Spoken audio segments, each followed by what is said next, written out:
Welcome, everyone, to the Sickos Committee podcast. This is our preview of Week 1. I'm Jordan. I'm the VP of Graphic Design, amongst other titles. With me tonight is Commissioner Escalante and our member in good standing, ChickenSedan. ChickenSedan, how are you doing tonight? I am doing great, Jordan. Glad that you could have me here. I don't know if I'm really in good standing. I feel like sometimes I might make some rogue posts, but I'm trying to keep with the standing of sickos. So I'm glad to be here. Tonight, we want to sort of get to our Week 1. We've got lots of games that we're looking forward to. The first thing, gentlemen, I want to talk about, though, is Cock Commander. South Carolina. You mean general? Okay, if you want to go with General Cock Commander, that's fine too. South Carolina decided they needed a new name, or I think the lawyers said they needed a new name for their mascot. So technically, it was a cockfight. Technically, it was a cockfight, yes. something we don't condone. However, this was absolutely a cockfight. And it turns out that when you put votes up to the public, people suggest amazing things. My favorite one, I believe, was what was the Spanish one? Oh, the Marco Pollo. Marco Pollo, yes. Oh, it was Marco Pollo. I thought I saw Yes. Marco Polo, and I didn't realize there was an actual chicken connection there. That makes so much more sense. Marco Pollo was my personal favorite, but Cock Commander got the most votes. But of course, no one can have any fun, so it is the general. So I'm a little behind on the way they did the voting for this. It looked to me, I only saw the poll, and by the time that the voting came out, Cock Commander was already a name that was put forward. So was there a committee that put these names forward, or was it just an open poll? It was not our committee. I'll just say that. But if only we could have done that. So basically, what happened is that there's the legal cockfight over what to call. Which, oh no, am I in trouble? I don't know. Can't say that. All right, you may need to bleep that. But due to the legal fight between the two owners of now the general or whatever, they had to rename it. They were recommended by the school to rename it. In that situation, they suggested Cluck Norris, the Marco Pollo. There was a couple of other ones, and then put out Cock Commander. And of course, the internet ran with that, but it just kept going and going. And so basically, the internet is just basically named it Cock Commander, even though they announced the official name as the General. Spencer Rattler, of course, was asked, he's like, honestly, I thought the name of the mascot was Cock Commander. So Spencer Rattler is in the lead for the People's Heisman this year already by saying that. So, and ChickenSedan, I don't know if you're going to be enlisted to drive around Cock Commander in your ChickenSedan. Another note on Cock Commander, RIP, the name Cock Commander was, was Cluck Norris really something we're going to do in 2022? Yeah, that felt like a very mid 2010s joke. So guys, for Week 1, we've got some games we're going to cover. Some of these are going to be in our top 10. Some of them are going to be just games we're interested in. I think our number 1 is going to be this week, Florida State and LSU. Florida State and LSU are playing at the Caesar Superdome, whatever we're calling it nowadays. This is going to be our anxiety bowl for the week. We have a coach that is holding on for dear life, and we have a coach who sounds like Foghorn Leghorn, who showed up in the South and decided that he was going to do that. I just want to know if either of you called into the Fire Mike Norvell Twitter space that was going, I think, probably over 24 hours. I know I called in for a few hours that day. It was a large source of entertainment. I was definitely in there for at least 4 or 5 hours. It went like almost my full shift of work, my normal job, and just listening to people chime in with Fire Mike Norvell on a Twitter space all day. A little bit of a sicko behavior there, but it was very entertaining. I mean, they had up to 7,000 to 8,000 people in a Twitter space. I've never seen that before replicated really since then. That is sort of where we're at with Florida State. I know a lot of Florida State fans were really excited about what they saw last week against Duquesne. However, it was against Duquesne. So I'm not sure that gives you a whole lot to work off of. I think whatever team wins this game is going to have stupid expectations put upon them. And whatever team loses this game is going to feel like their entire world has collapsed. And I don't think either of those things are true. Immediate hot seat incoming, yeah. It's going to be the 2016 Texas versus Notre Dame game all over again. The one where Texas won, and was it double OT or single OT? And then Joe Tessitore was like, Texas is back. And then Notre Dame went 4-8. And Texas was not back. So I have a feeling this game could basically duplicate or replicate exactly what that game was in 2016. Hey, I don't know if you noticed, see we got an incoming call coming in. Somebody looks like they're trying to join in on the podcast. Oh, yes.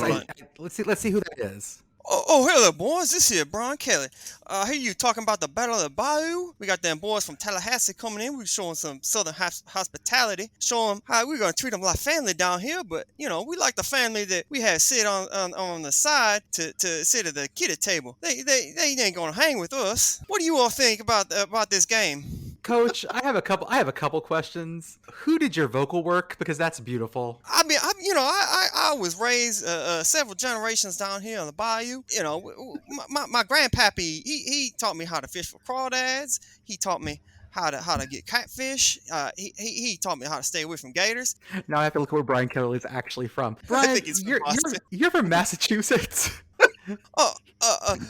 Massachusetts. You mean Massachusetts Parish? Massachusetts. Yeah, Massachusetts spelled with an EAUX somewhere in there. I hear the crawdads singing. I gotta get on the run. Thanks for having me on. Thank you, Coach Kelly.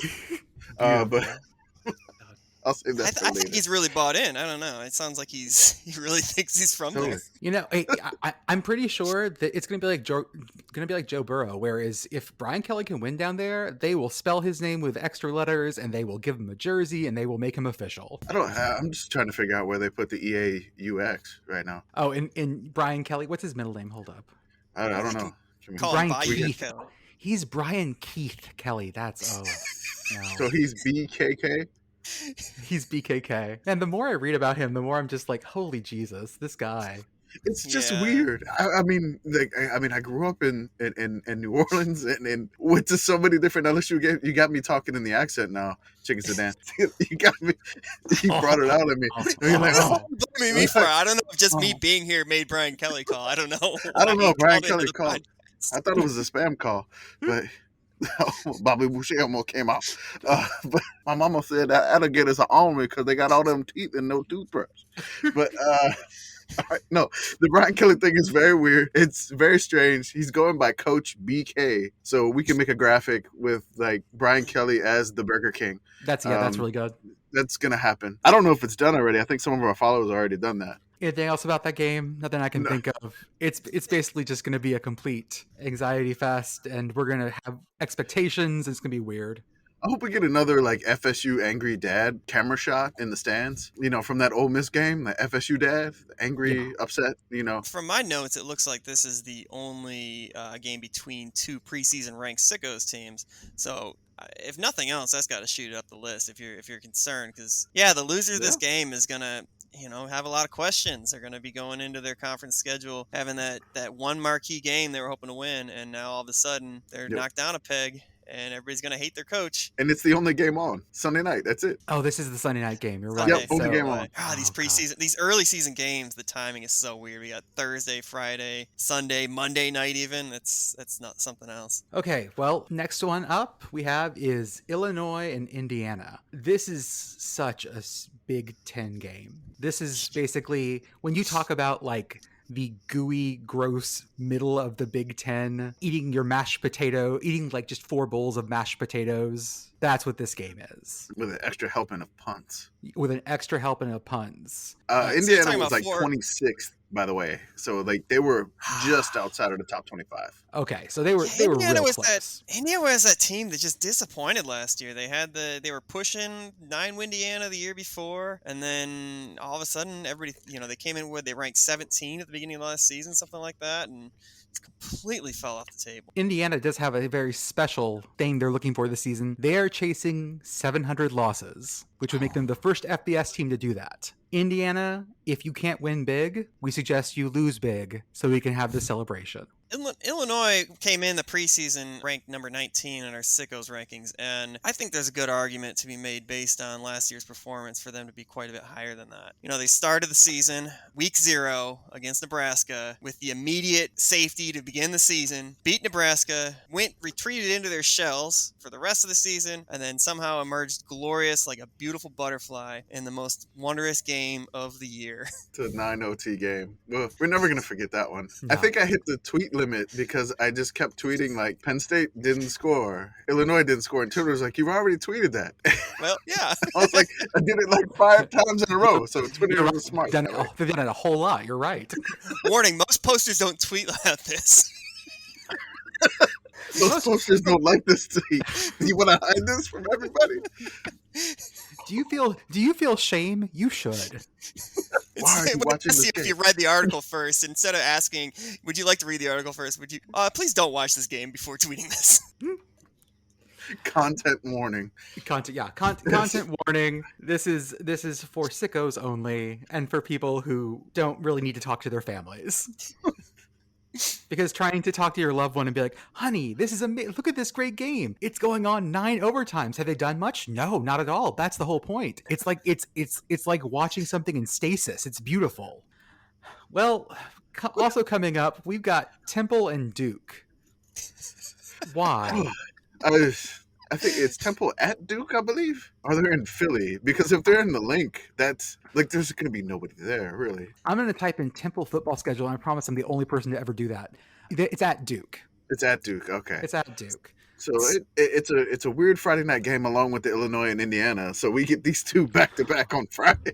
Oh my Are gosh. almost overlapping. So God. Friday is it seems to be quite sicko there. I believe Temple or Duke both have losing streaks of 7 or 8 games each. I think maybe Duke has lost 8 in a row and Temple's lost 7 in a row. This is they're finally going to get a win. So that's one reason for this game. And honestly, it's up there for the top. But oh man, this one's whew. Someone tell me who Temple's head coach is. I think I have it right here. It's Stan Drayton. I have no idea Okay. who he is. Who is Stan Drayton? Someone share with me who is Stan Drayton. He's the guy that got hired after Manny Diaz left the job in like 6 days.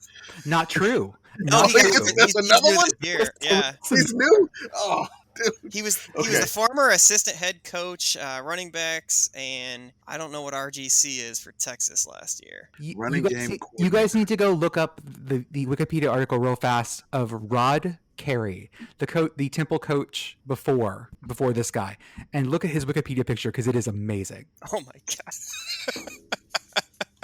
It looks like one of our listeners.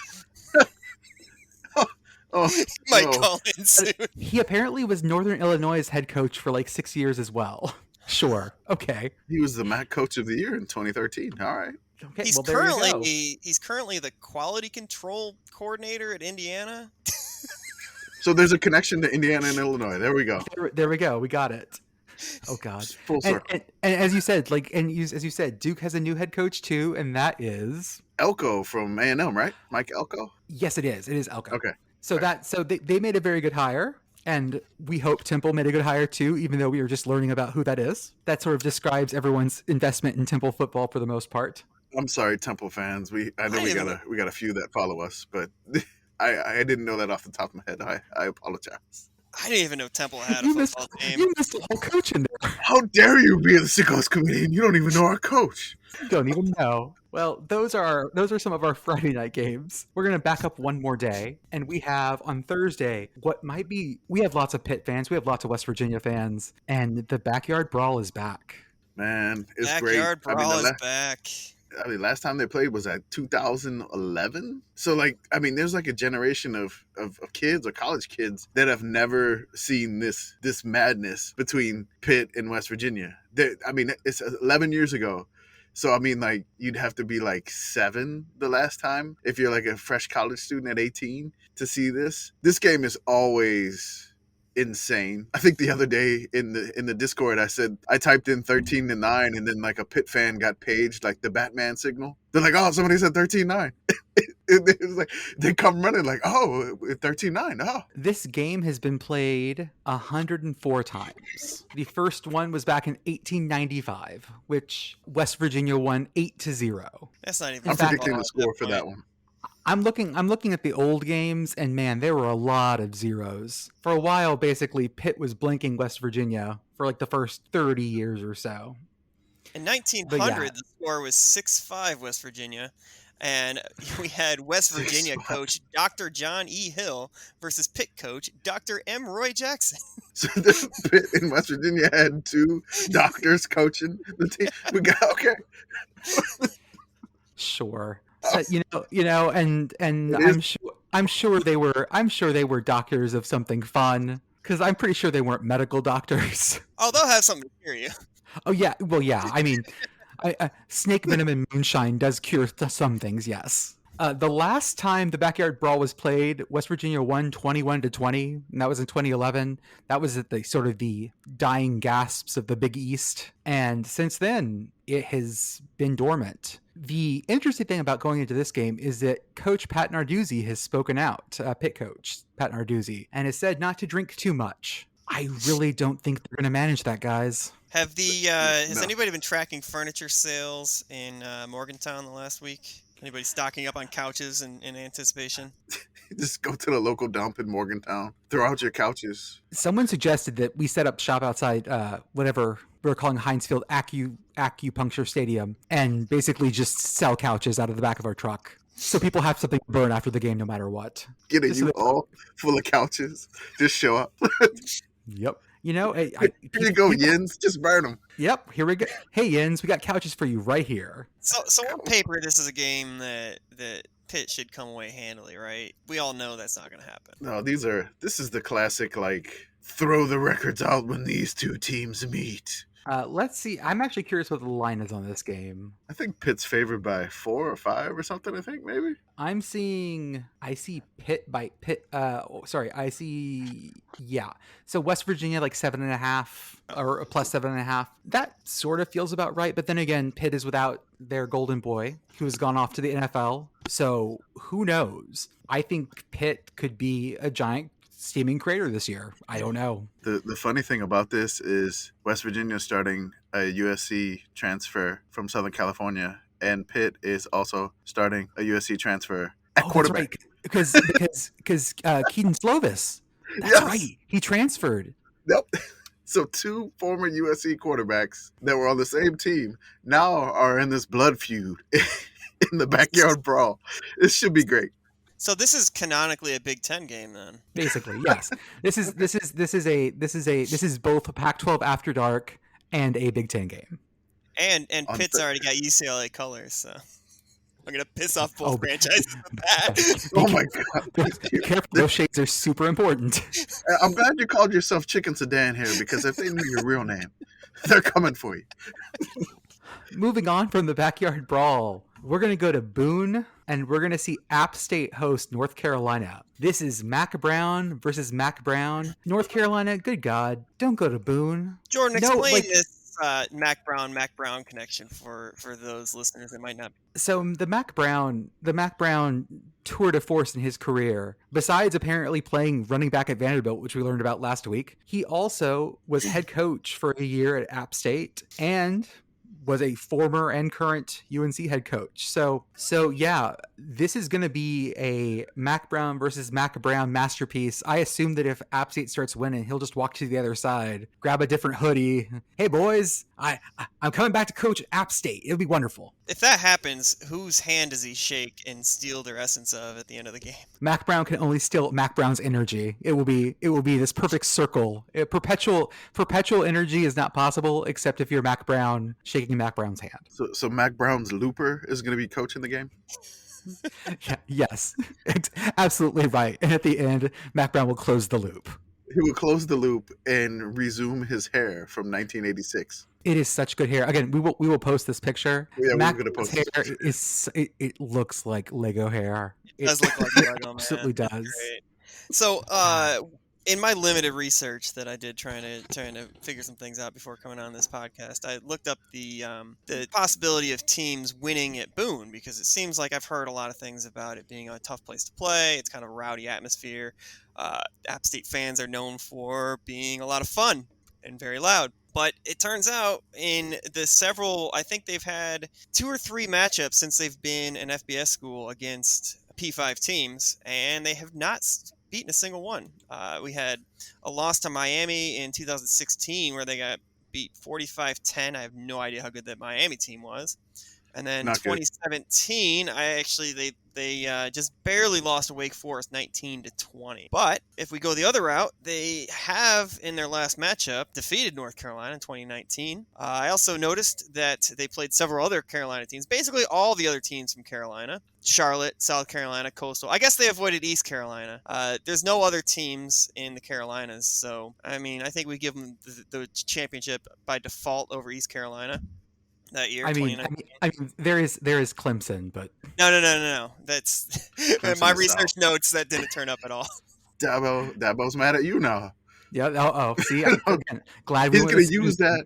He's gonna use that for motivation I'm because pretty nobody sure he believes can't. in Clemson. I'm pretty sure the podcast airwaves can't penetrate the walls of his castle.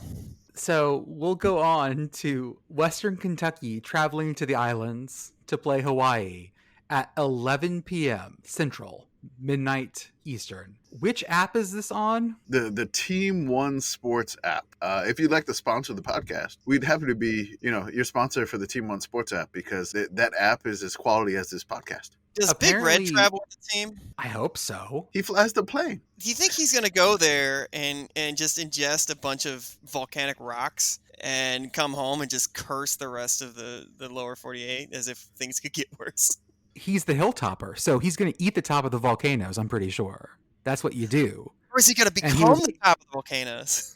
okay. So now we have a world in which Big Red is assumed into the Hawaiian pantheon because he has consumed a volcano, and that is so like classical mythology as hell. He climbed the volcano and consumed it.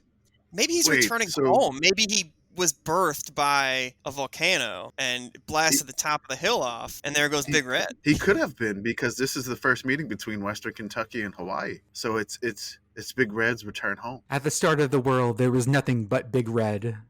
And I want Big Red. That's right. Big Red shot for shot remake of Moana. You said earlier Big Red flies the plane, and now I'm just picturing like a plane, but the livery, like the painting on the side is just that really goofy like Big Red. Like the Shamu plane, it's just Big Red on the side. I hope so. Maybe Western Kentucky could afford that. I don't know. During the Western Kentucky game, they kept cutting to the water. There's like a water tower right outside the stadium. And during the Western Kentucky game, they kept cutting to it. And it was just that giant, like, Big Red. I love that drawing of Big Red so much. This game, who knows? Hawaii looked bad. Western Kentucky struggled with Austin P. I just know that I'm going to have probably a nice drunk worked on for that. Actually, you know what? We'll talk about that later because you and I, Commissioner, are going to be enjoying that game probably very differently than usual. Yeah, I don't know how that game's going to end up. This is going to be a lot of, again, we like Hawaii on the island, but we also thought they were going to roll Vanderbilt, and that did not happen. Tune to the Team One Sports app to find out. Sponsor us. I'm a little worried. I mean, Hawaii's got their doors blown off by Vanderbilt. They got Western Kentucky coming in, who's probably going to beat them this week, and then they're flying to Michigan next week. It's brutal for them. I'm assuming they probably stay in the States between a couple games. I haven't really paid attention to their schedule. Do they have to fly back and forth that often? One year they played UMass. Like that was like the furthest game. They go back. Hey, Duquesne pops. Duquesne is going to the islands, guys. What? For homecoming. All right. The Dukes traveling to the islands. And then they come back to the States. So no, they absolutely fly to Michigan and they go straight back. But they're getting those sweet, sweet airline miles. After that, we go to our Monday night game. The only game on Monday, the game that usually has one of the best ratings of the year.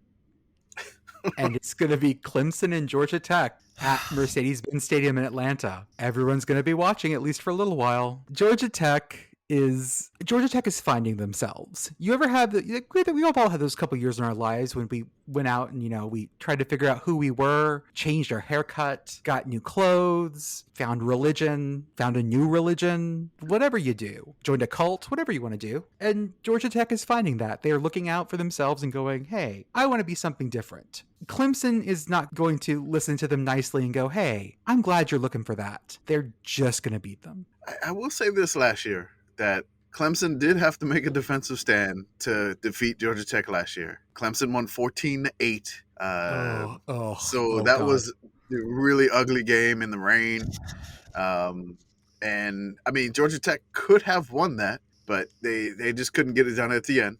So, I mean, maybe Tech fans, maybe, the the Atlanta United Stadium will rub off on you. Maybe you could do well. I did want to mention one thing, that there was this sea lion, Diego the sea lion. For some odd reason, this video was circulated, and he kissed the Georgia Tech helmet. I just want to say that sea lion is a homer. He's from the Atlanta Aquarium. He is completely biased, and him picking Georgia Tech is totally invalid. Unless it works, Georgia Tech fans, then he's a magic sea lion, okay? The idea that not only the sea lion is biased, but that this sea lion is a Tech fan just absolutely sends me up. Big fan of Calvin Johnson. Diego, the sea lion, loves him. Loves some Paul Johnson. Apparently, Georgia Tech had a lot of people with the last name Johnson. But that's basically, maybe they just put the Georgia Tech games on for the sea lions to entertain them. I hope that's not the case, though. It's animal abuse. We don't do that. PETA's going to get on the aquarium if they do that. He might have just gotten freaked out by 8-Ball and decided that getting stung by a bee is a better option. That is true. What is the actual Clemson mascot's name? I know it's not. I don't know it's not 8-Ball, but I see. This is again 8-Ball is the Clemson mascot's name. Cock Commander is the South Carolina mascot's name. We don't know what their real names are. Somebody pointed out somewhere in a Discord we all share. I believe I saw this today where somebody pointed out the Clemson Tiger is just called the Clemson Tiger, or is it Mike? No, Mike is LSU. Oh man, it's called the Tiger. My Midwest is showing. Yeah, I can't talk about Southern things. He's Sorry. 8-Ball. He's 8-Ball. It's fine. Clemson had a down year last year. I don't think that's going to happen again, even though they're breaking in a new defensive coordinator. I think that Clemson will come back to their usual self. I don't think that Georgia Tech is going to have a good day. This sentence right here, if you've been a Clemson fan for the past 10 years, is going to sound just like, and you just like fell asleep a few years ago and you just woke up now and you read this sentence, you're going to be so depressed. In December, a couple weeks before Clemson defeated Iowa State in the Cheez-It Bowl in Orlando, football coach Dabo Swinney tabbed little-known Wes Goodwin as his new defensive coordinator. God, that's going to absolutely wreck someone's day. Well, they would have missed everything like the past 10 years coming out of the They missed the titles. I guess 2019. I don't know, somewhere in there. Okay. I guess Dabo woke up feeling the cheesiest that day. He did. I'm feeling the cheesiest, coach. So besides these games, which are our big ones, we wanted to each sort of pick and highlight some things that we're interested in. I'm going to go first. On Saturday at 6 p.m. Central, the Army Black Knights travel to Coastal Carolina. We have the fastest offense in the world and the slowest offense in the world. At some point, there will be at least one quarter where Army has 14 minutes of possession. And the question is basically going to be who scores last. I won't be surprised if we see Coastal's defense just let things go, just so they can get the offense back on the field and the defense off the field. Do you think the Army players get surprised by going to Myrtle Beach? Is this just like a huge culture shock coming from West Point? I mean, Army's got players from all over, so maybe not. But I can also imagine that you get on that surf turf, that bright blue turf, and that's just got to be like a sensory shock to you. Yeah, I imagine they're probably getting a few rounds of golf in before the game too. So, you mean mini golf, right? Because I think last year we realized that Myrtle Beach has, I think, per capita one of the largest numbers of mini golf, except for like Pigeon Forge in Tennessee. They do, but they have mini golf and they have regular golf as well. I have an aunt that lives there, and my parents used to use that as an excuse to fly down and go to Myrtle Beach quite a bit. So my dad would golf probably a round a day. Leave my brother and I to go hit up the mini golf courses, the water parks, the really kitschy boardwalky stuff. Real fun place. Chairman, what games are you interested in this week? I've got a few, of course. Just want to mention the UMass at Tulane. So Don Brown goes down to get some gumbo at Newman Stadium. He's going to be so sweaty. He's going to be so sweaty. The Northeastern man is not going to be able to handle the humidity in New Orleans. He's going to be grumpy. His mustache will be moist. Probably moist. Yeah, you said it. So moist. It'll be moist. You said moist first. I paused on saying moist, but you went with it. And, I mean, they're breaking out the sweet light blue Angry Wave helmets. I can't wait to see them. Beautiful. Those are amazing. Yeah. I had another one. Our Colorado correspondent, committee member, wanted to point out that TCU at Colorado on Friday, it's going to be the late night game, 9 p.m. It is possible to see TCU play 3 different quarterbacks, and then Colorado has not settled on a starter either. So they could be playing 2 different quarterbacks. So we could have quarterback musical chairs on each drive from each team the entire game. So that'll be quite interesting. Can I jump in with a multiple quarterback story here? I don't know if y'all saw this today, but Jim Harbaugh the other day had mentioned that he was going to start Cade McNamara in the first game and start J.J. McCarthy in the second game. And I believe in an interview today, he mentioned about how he was like King Solomon and that it's biblical and that no man can know the future. Didn't King Solomon split something in half? Yes. Well, I think he was going to split a baby in half, but the parents that really loved the baby decided, hey, no, you could take the baby as long as the baby's unharmed. And then King Solomon was like, hey, you can have the baby because you really cared for the baby before it was going to get split in half. Do you think that Jim was hoping that one of his 2 quarterbacks would say, "Oh no, give the job to Cade. No, I don't want it." And then all of a sudden he'd come in the next meeting and say, "You know what, JJ, it's yours. You love the quarterback job so much that you knew we couldn't cut it in half." That's exactly what he was hoping. Because I don't yeah. want to make the decision, so you guys figure it out. I think that's what he wanted. One of the quarterbacks to go in, lay his jersey down Rudy style. I sacrifice for the team. I don't want us to be fighting over the quarterback position. Please let the other guys start. Who is Michigan playing this week? Michigan is playing Colorado State. Colorado State, that's right. Yeah. Michigan has the Under new management. cupcakiest of cupcakey schedules this year. Colorado State, Hawaii, and our beloved Yukon Huskies. So the third game is he's undecided on the starter, supposedly, in that statement where he said we've made a decision to decide later in the year. Yeah, I suppose. Well, you can't let Jim Mora Jr. know. You can't let Jim Mora Jr. know who your quarterback is. So that's smart by Harbaugh. He's scared. I mean, He's scared of the Huskies. I'm old enough to have lived through the Drew Henson, Tom Brady quarterback scenario, so this is all old news here. ChickenSedan, what games are you looking at this week? Besides the ones we've mentioned, there's one game that I feel like I'm the only one beating the drum for this game, and this is because I don't really know anything about either of these teams, and that is Virginia Tech traveling to Old Dominion, which I think is in Roanoke. Does that sound right? I don't know. No, Old Dominion's in Norfolk. Hampton yes. Roads area. Yep. What do I know about these teams? Absolutely nothing. They've played. I have my Wikipedia here. I think they've played a few times. I think 4 times in their history. Old Dominion, I believe, has won the most recent game. Nope. I'm sorry. Virginia Tech has won the most recent matchup. It's 2-1 Virginia Tech. The largest margin of victory. I don't care about that. In 2019. The only thing about this game that I think is important is you're seeing a P5 team travel to the smaller in-state team. Virginia Tech has literally nothing to gain from this game. Old Dominion has everything to gain. Who is their head coach? Who's Old Dominion's head coach? Yeah. Oh man, I don't. Oh man. See, Is it Ricky Rain? It is Ricky Rain, Commissioner. Yes, it is. I'm redeeming myself here. Ricky Rain, who I saw apparently play quarterback at Cornell. I think I saw him race at Martinsville last week. He was in the 28 Sunoco car.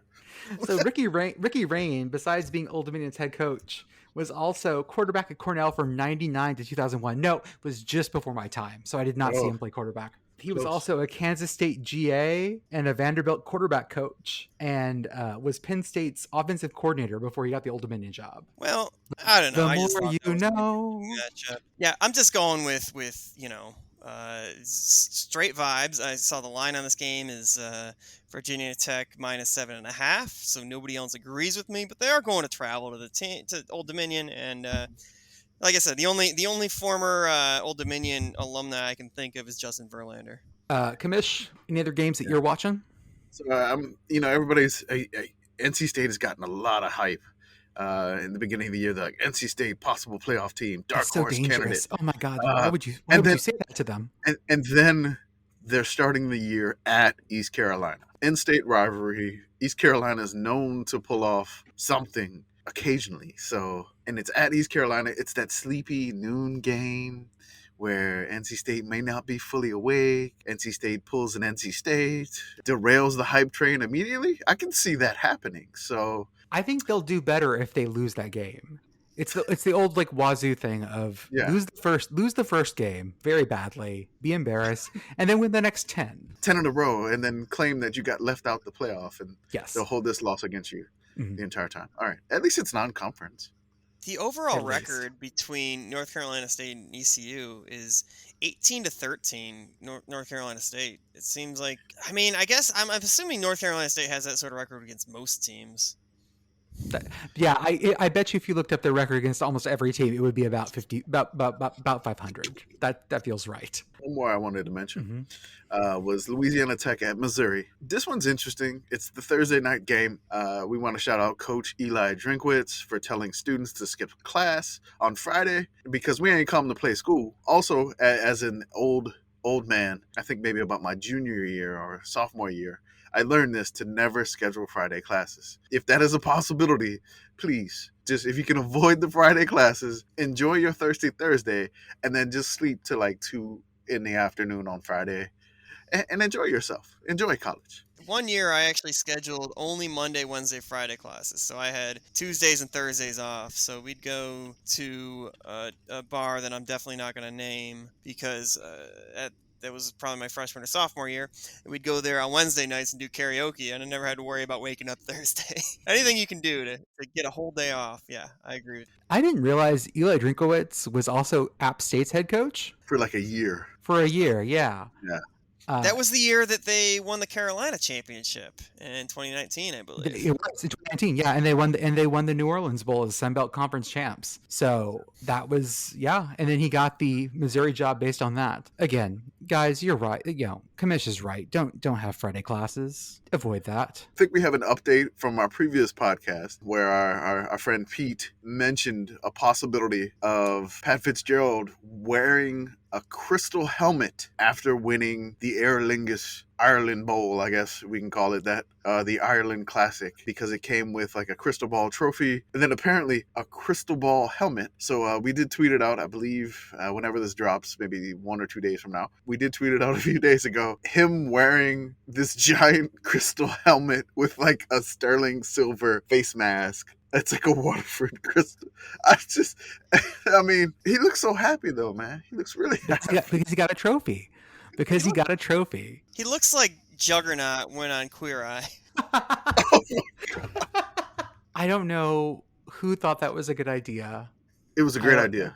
Don't hate on it. This is awesome. Has this always been the trophy for this game? Has this I don't happened know. before? I think the last game that happened in Ireland was in 2016. That would have been, I guess, Paul Johnson's Georgia Tech winning it. Do you think Paul Johnson put on the helmet? I'm now looking. There's no way.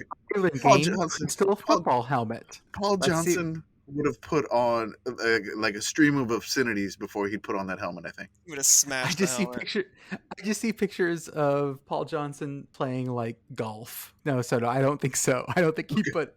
Wait, no. Hold up. No, I see the helmet. Okay. It is a Waterford crystal helmet. I see him holding it. Hold up. I'm gonna post the link in the Discord. Hold up. It's him holding the helmet. That one's on a wooden base. That's with Steve Adazio. Oh god, that is Steve Adazio. Guys being dudes holding crystal helmets. Yeah, either one of those would have smashed it if they got the chance. What are we even doing with our lives, guys? Have you ever just looked at the picture and then realized that I don't know what I'm doing with my life anymore because that picture right there about did me in? This crystal trophy was designed by Billy Briggs, who captured the true classic shape of the American football helmet. This piece was mouth blown and hand cut using traditional manufacturing techniques. The diamond cutting across the surface of the helmet allows the light to catch it in order to create the magical sparkle associated with Waterford crystal. They could have at least said something about a prism and leading to the pot of gold. It's at the end of the rainbow. No. We are just Let's lean talking into about the beautiful. You better not cut that. Just, No, I'm leaving all that in. I don't care how long this podcast is. Whatever. We're just I talking. apologize to all of our Irish listeners out there who I may have Oh, offended with any it's so comments good. or terrible accents or stereotypes I may have let loose in the last 5 minutes of this podcast. Shout out Billy Briggs on that beautiful helmet design. We do have some good news, or some travel news, we'll say. The commissioner and I are going to be at the Texas-Louisiana Monroe game in Austin, Texas. So when we say we're going to be enjoying the Hawaii game in another way, it may be, passed out after the game. We'll see what happens. Who knows? Yeah, we'll definitely see what's going on. I think the spread for ULM in Texas was like 38-40. Yeah, Stats of War had ULM's winning chance at less than 1%. I believe it was 0.07%. That's so you're saying there's a chance. So you say I don't know. Last time I went to Austin was for the ULM Texas game in 2009, I believe, and ULM covered the spread by like 3 points. So I'm hoping for spread coverage again, and if by some miracle Terry Bowden's boys pull off something, we're gonna be there. And Austin down. We're gonna burn it to the ground. It is. I mean, I don't think I don't.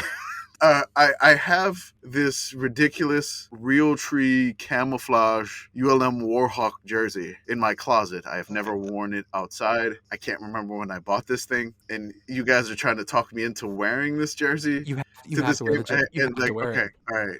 I'm sure you guys have seen the picture of it, but I'm staring at it right now because I'm recording in my closet again.